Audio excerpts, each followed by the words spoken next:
Every year, the weight loss industry gets bigger. Okay?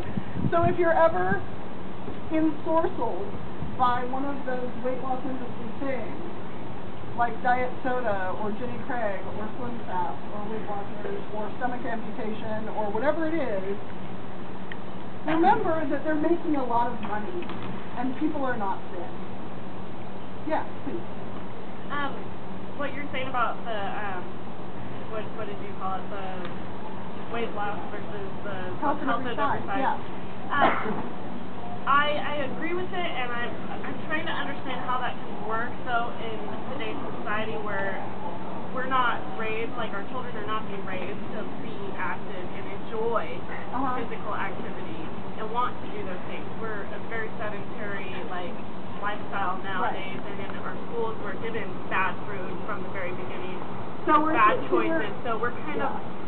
Your comment is think of the children. No, I don't want to be. No. I'm not. I don't want to dismiss you, but we do live in a society where people are largely sedentary, and there's a lot of food that's not very nutritionally dense. So how do you make or how would one, if you're health at all sizes, but now the incoming sizes, the kids and younger generation, they're not interested in doing extracurricular, like the majority of them. How is it, how can we, who want to encourage health, and if that's the best way to do it, how can we encourage that and still see results if we want to encourage health in our children and encourage physical activity and encourage good nutrition, how do we do that? Without telling them to do it, without pointing things, Yeah.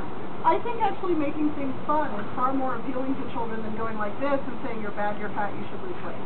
So I think actually the health at every size is even more beneficial for children than for adults. And if we live in a society where there's lots of food that doesn't have a lot of nutritional value, if you stop saying don't eat a donut, donuts become a lot less interesting to children.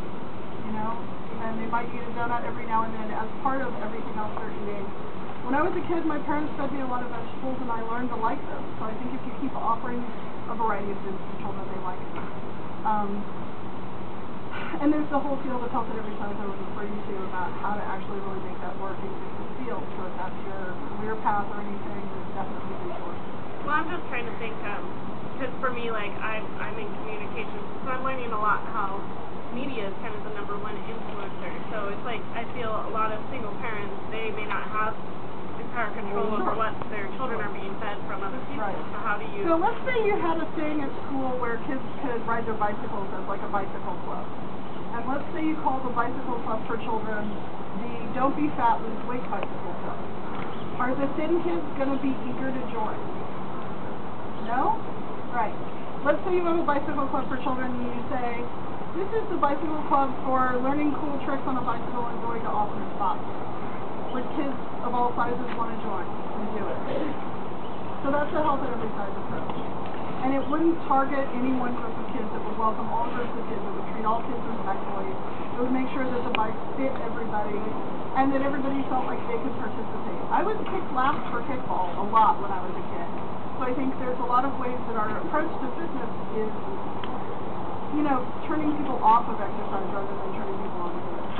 Did you have a question? Well, yeah, I was going to comment about more or less, getting educated before you teach kids, because you have, this whole, the news saying obesity, and that, and this whole lucrative diet scam that makes people worse, thinking, oh my god, I have to eat a certain way, but yet, if you just go back to your roots, you're okay, well, I know that I like broccoli, I know that I like corn, I know that I like this, and I can have a donut every so often, and you got me. Yeah. And I think that that's the way better approach to say, no, never eat that, because you're just going to eat that. And it's a huge thing how to raise children, but I think one reason that, say, Michelle Obama is targeting her goal of her, this started a Let's Move campaign.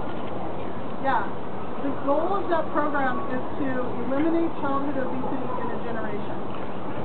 And I find that creepy, because I kind of feel like that's not going to happen, and so what that's saying is, those children who happen to be fat kids, you wish you weren't here.